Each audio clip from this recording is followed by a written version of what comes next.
So let's get going. Welcome again. I am delighted that you are all able to join us for today's Meta Transportation Institute Research Snaps webinar, which is titled Accessibility Policy for Autonomous Public Transit. We're going to be hearing from two of MTI's researchers, Dr. Billy Riggs and Dr. Anurag Pandey. My name is Dr. Asha Weinstein-Agarwal, and I'm the Education Director for the Mineta Transportation Institute, which is at San Jose State University. MTI leads two organizations, the Mineta Consortium for Transportation Mobility, which is funded by the U.S. Department of Transportation, and the California State University Transportation Consortium, which is funded by the Road Repair and Accountability Act of 2017, better known to those of us in California as Senate Bill 1. MTI's mission is to increase mobility for all by improving the safety, efficiency, accessibility, and convenience of our nation's transportation system. One of the many activities MTI is involved with is supporting an online graduate program in transportation management. So if anybody is interested, let me know after the webinar and I can fill you in. Anyway, today's presentation, which I'm very excited about, is going to focus on the potential for the autonomous vehicle industry to improve accessibility for individuals who have disabilities, potentially allowing them the freedom to travel in ways previously unheard of. And our two speakers are going to be sharing their exciting and timely research, looking specifically at the steps the AV industry needs to take in order to realize this potential. Our first speaker is Dr. William Billy Riggs. Dr. Riggs is a global expert in the areas of autonomy and smart transportation, housing, economics, and urban development. He is currently a professor at the University of San Francisco School of Management, as well as Director of Strategy and Research at Zestimare Consulting. Our other speaker is Dr. Anurag Pandey. And Dr. Pandey is a professor of civil engineering at Cal Poly San Luis Obispo. He serves as the faculty director for the community-based learning and two transportation research board committees. Just a couple of sort of notes on what to expect, but if you have questions during this talk, please let them send them in so our presenters can hopefully answer. You can either use the chat or the Q&A feature that Zoom has. Also, just to know, we're recording the webinar, and soon MTI will be posting the link in case you want to share it with colleagues and such. So with that, again, thank you so much to our audience members for taking the time to be here. And Dr. Riggs and Dr. Pandey, I'll give you the floor. Well, Dr. Pandey is going to kick us off, so we'll go in reverse order, but welcome. And we're going to try to keep it snappy. I do want to say that there's more to the research we're going to present than what we're in. So we encourage you to ask questions and to follow up with us, as well as other Mineta staff if you want more details. So with that said, I'll turn it over to Anurag, who will kick us off. Thank you, Billy. Thank you, Billy. Appreciate it. And thank you, Asha, for the great introduction. And thank you, MTI, for organizing this webinar. Really excited to be presenting here, and thanks to all the members of the audience. And as Billy said, please feel free to ask any questions. This is more of a conversation. This is an area that's emerging, and it still needs ideas. So let me put it that way. So I'm gonna try to advance the slide here. So here's the outline for the presentation. We're going to talk about the objectives of this work and some of the background research that we did, and that's going to be sort of my purview. And then we'll get to the case studies, and that's when I hand it over to Billy, and who's going to talk about the case studies and some future directions of this work. I want to acknowledge the sponsors of this work, Valley Transportation Authority, and then Prospect Silicon Valley, and MTI, of course, and they are engaged in a very interesting pilot project around accessible transportation in the Bay Area. And they have the Ollie transportation shuttles near the VA hospital. They have a route. And what I found very interesting about this work which is sort of different than our traditional engineering practice, is that as they're developing this shuttle and this transportation system, really, they are really putting accessibility front and center. And sadly, that has not been the case in how we have designed the transportation system. Our sort of the automobile revolution, such as it was, it sort of left a lot of people behind.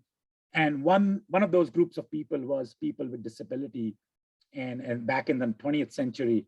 And I'm really glad to see that not just VTA and Prospect Silicon Valley, which they're doing exemplary work in the area of accounting for accessibility at the time of development, but there are other initiatives by other companies that we've noticed that are also accounting for accessibility, which is a great thing to see. So accessibility of autonomous accessible vehicles in the context of the VTA project.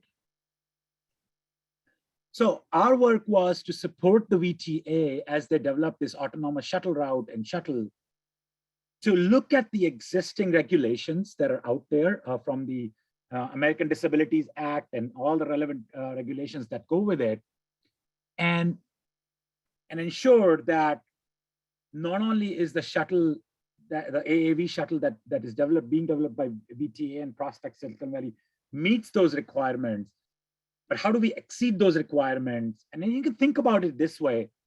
Yes, they want to meet all the regulations, the CFR Part 37, CFR Part 38, and then the new final rule on reasonable modification for policies and practices. And we want to meet those regulations, but we also want to think about, are we just meeting because we have to meet the letter of the law?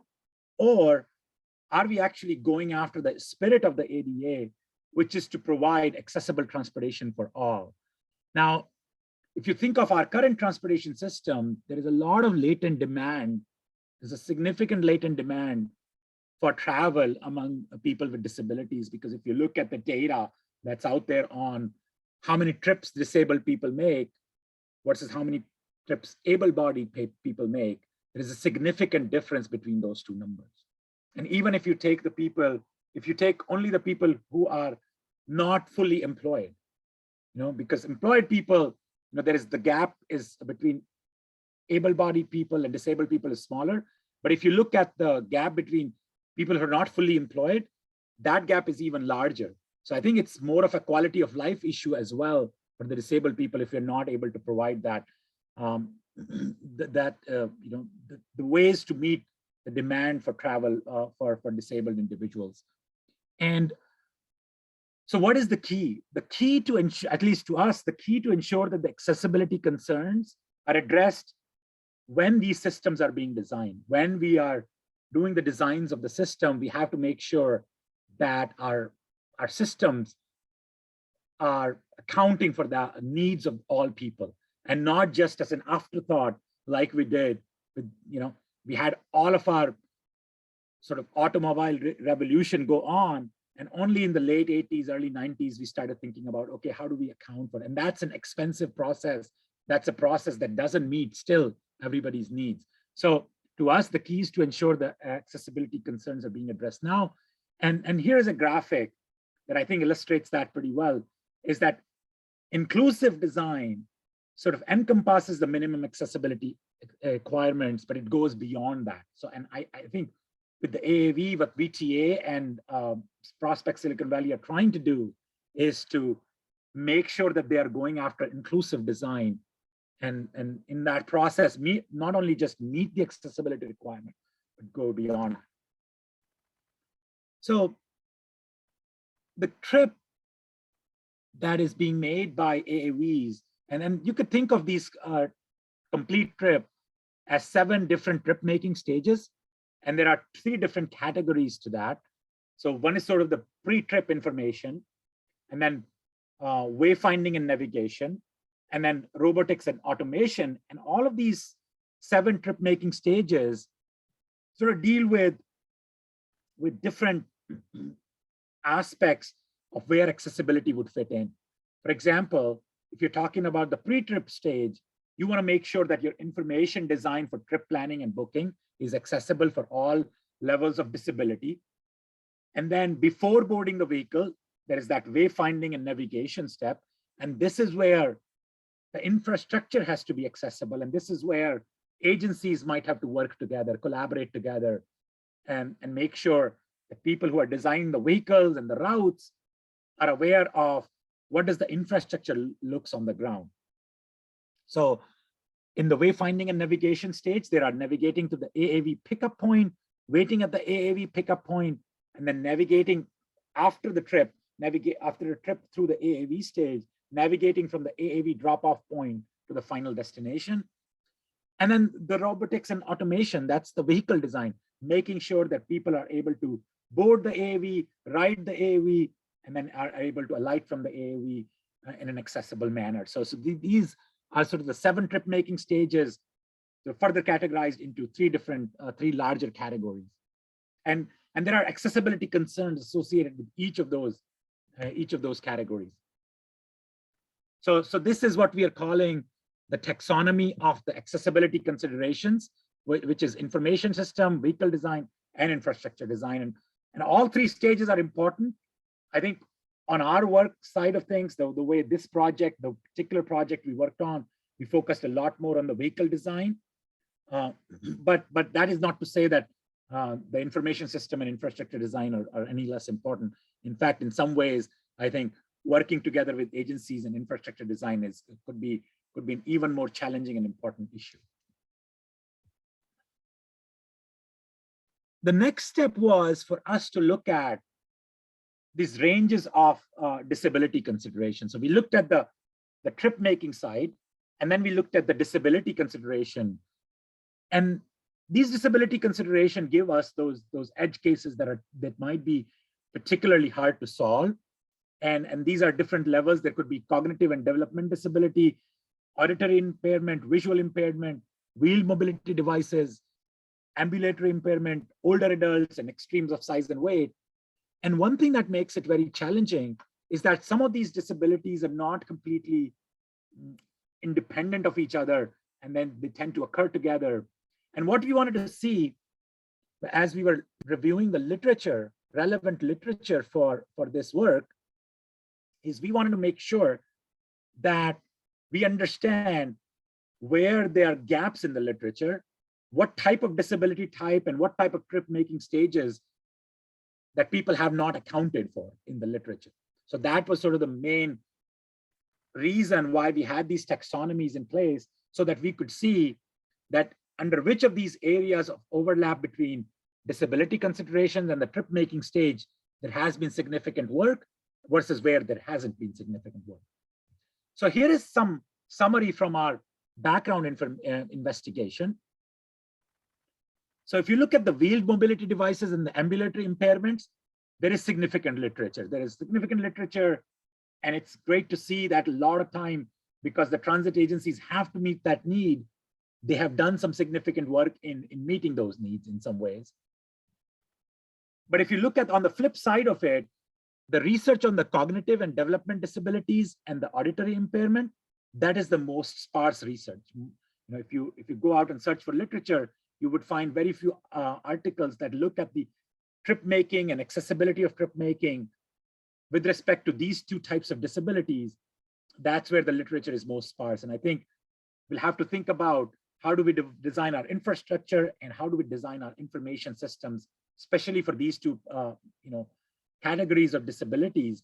I think we'll have to be proactive in that regard as these different companies and different agencies design accessible and autonomous vehicles. And then there are combinations of disability type and trip making stages where the trip is most sparse. So at the trip making and booking stages, the concern is about auditory impairment. It looks like right now we don't have good systems in place for that, good research in place for that. And then the boarding AAV stage, at the boarding stage, cognitive and development disability, auditory impairment, and extreme size and weight. And at the riding stage, auditory and visual impairment is a concern. And alighting at the AAV stage, cognitive and development disability and auditory impairment is a concern. In these combinations of areas, the literature is more sparse. And a lot of these things are currently being handled by the operator, the vehicle operator, if you have individuals with these disability types and they need help or support within these trips making stages, a lot of time that trip, especially during the trip making stage, in the boarding, riding, and lighting stages, that support is currently being provided by the vehicle operator. And with AAVs having no operator in place, at least by design, then that is expected to become a challenge that needs to be addressed.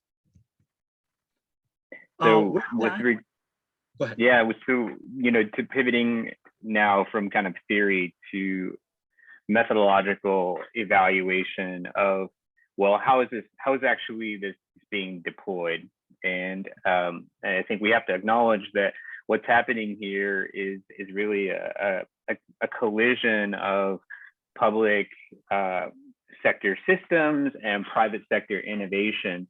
And I think what you've heard from Anurag is this idea of partnership and dialogue, and that carries over into this part of the discussion, where what we did as a part of this work is we went out and we classified specific features that related to the taxonomy, and particularly the vehicle needs, in particularly two areas: AV on-demand microtransit, as well as accessible AV paratransit, and particularly looking at how some of these services met 6 different areas, both that span vehicle design as well as aspects of the infrastructure. I think as Anurag mentioned, the software piece is very much in evolution, and it also provides an opportunity where I think for future research, but we focus on discrete aspects of how the vehicles are evolving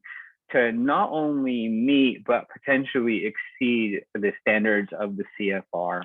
And so when we looked at that, when we looked at accessibility features, the ability to stow and tether a wheelchair, the ability to have voice control systems, pickup points, drop-off locations, the ability to potentially disseminate more information regarding route, whatever. There are opportunities to both meet and exceed. I think where we highlight the most opportunity and the tension as we translate a taxonomy in a review of what's possible to what's being done. We looked at a number of case studies. We actually tried to inventory every case study that's out there of an autonomous accessible transit vehicle. And what we found is that particularly in the idea of voice control, voice interaction with vehicles, drop-off point orientation, those aspects really are opportunities for both private sector entities as well as public sector agencies to really innovate and also think about how infrastructure as well as information systems might actually improve. If you'll go to the next slide, Anurag. So at the time when we did this, I believe spanning 2019 to 2020, we were able to identify 7 specific case studies.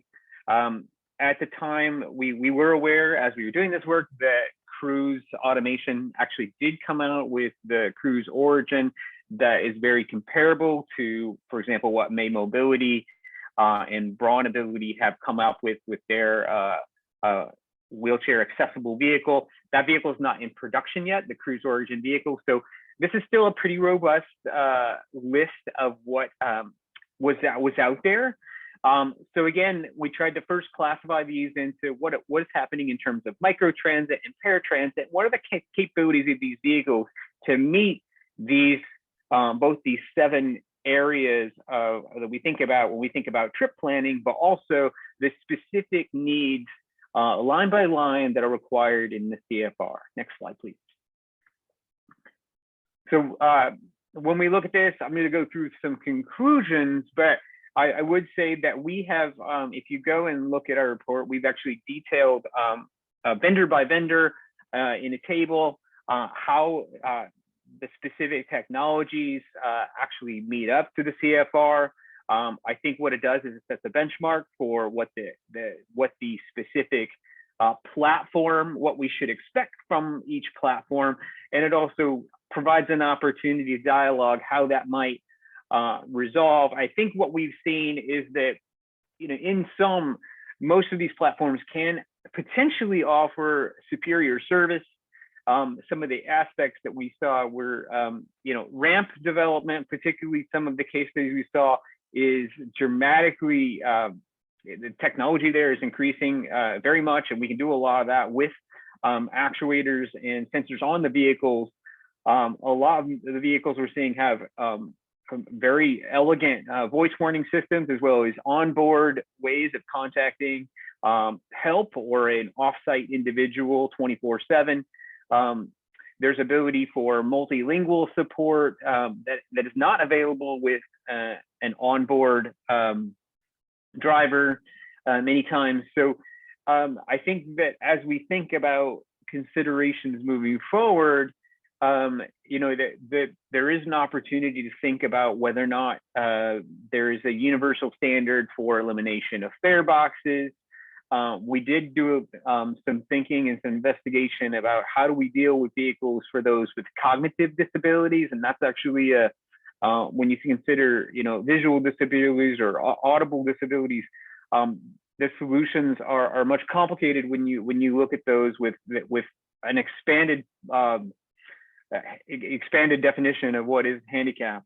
And I think so. What we have to, what I think is still evolving in the industry are voice control systems, potentially orienting the vehicle to drop off, and that actually might be where there's opportunity for cities to work together with, and people, if they've seen we talk about anything autonomous before, I'm really not a big digital infrastructure person, but this is really an opportunity where sensor-based infrastructure might have a huge amount of efficacy, and IoT solutions that cities can deploy might actually help vehicles orient passengers to those spaces. I think the number one thing we can say is this is going to take collaboration into the future. I think that's our last slide, Anurag, if I'm not mistaken. Maybe we can just emphasize this idea of partnerships on infrastructure, looking at prioritization of curvability, and looking at the digitization of trip data. And I think all those things are things that we're working to do with all forms of new autonomous as well as MOS-based mobility. So that said, I think our contact information are on the next slide, and then maybe we'd turn it over to Asha if there's any questions. Thank you so much, Anurag and Billy. And indeed, we already have one question that's come in from the audience, which is, could you share with us a little bit about, well, right now, if you're in a vehicle with a driver and you have a mobility impairment, the driver can help physically with you getting the vehicle or store a wheelchair or whatnot. Are there kind of emerging best practices, or at least speculative ones, for how to handle this in an autonomous vehicle?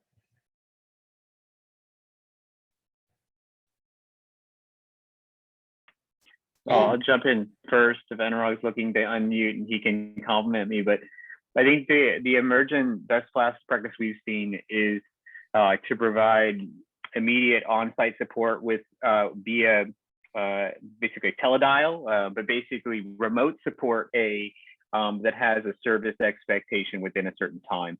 And I think the vehicle, at least the vendors we looked at, they're looking to triangulate and try to reduce those corner cases where people have to have a human support, but they are making offsite remote capacity available where if someone needs to come out to the vehicle. Anurag, I think that's what we found generally. Yeah, that is correct. Yeah, so they're trying to design the systems where most wheelchairs could fit into that vehicle. But yeah, and then there would be edge cases, and they're trying to get some remote support going for those edge cases. Oh, thank you. And we have another question that comes in, which is sort of speculating on for the trip planning, I think, and navigation features. Do you think that a mobile app is likely to be the solution, or would something different be needed? And Anurag, if you want to start us off on that one. So I think mobile app is just, one way of dealing with that. That could be, and for now, I think the plan from VTA and Prospect Silicon Valley is to develop that app, and they're looking at the vendors. I think they've just recently finalized their vendor for that. So for now, at least they're looking at that app-based system. They still want to have some sort of information exchange at the vehicle level, but they are looking at, trip making or trip booking stage. They are looking to rely on the mobile apps. I think that what we saw with one of the May Mobility case study particularly is that they are looking at a physical actuator at some locations, so that you can come and press a button at those locations, particularly for those that may be in service deserts from a mobile phone standpoint, or that may have disabilities that limit their ability to use a mobile phone. So I think I would say that there's no one ring to rule them all here. It's probably yes, and potentially some other solutions at select service locations. So I'm going to take the moderator's privilege to ask a question to wrap up that I'm interested in. We only have a couple of minutes, so I'm afraid you'll have to respond briefly. But one of my graduate students in our MS in transportation management student is thinking carefully about how the Federal Transit Administration's guidance with respect to ADA may or may not be adequate to help our transit operators with all kinds of emerging technologies. So I'm curious, because you mentioned the importance of collaboration. Can you talk a little bit about sort of what we might need to think about at the FTA level in terms of guidance that could support this kind of development? Is it already there? Do we need changes? How should that happen if we need changes? I wouldn't say the guidance is there already. I think there is a lot of room. I think this is a great area for some of your students to jump in. I think thinking about, that's that challenge of where the government policies and the private sector innovation has to meet. And then I think Billy alluded to that. So I would say yes, no. I think there is still a lot of room for how FTA guidance needs to grow. I think there is still guidance that still requires a human operator. And if we are going to envision support for for more innovation that requires us, that requires no human intervention, at least no operator intervention, I think there is at least in our work we found that there is a lot of room for that guidance to improve. Well, what I'd say, and I think it expands the definition, that the definition is reasonable accommodation, and really expands the palette, the legal definition there grows. We have more capacity to define what is reasonable. And I would say that I saw Ellie Machek on the call, and she's now posted something to everyone. So the federal government is thinking about how the policy evolves.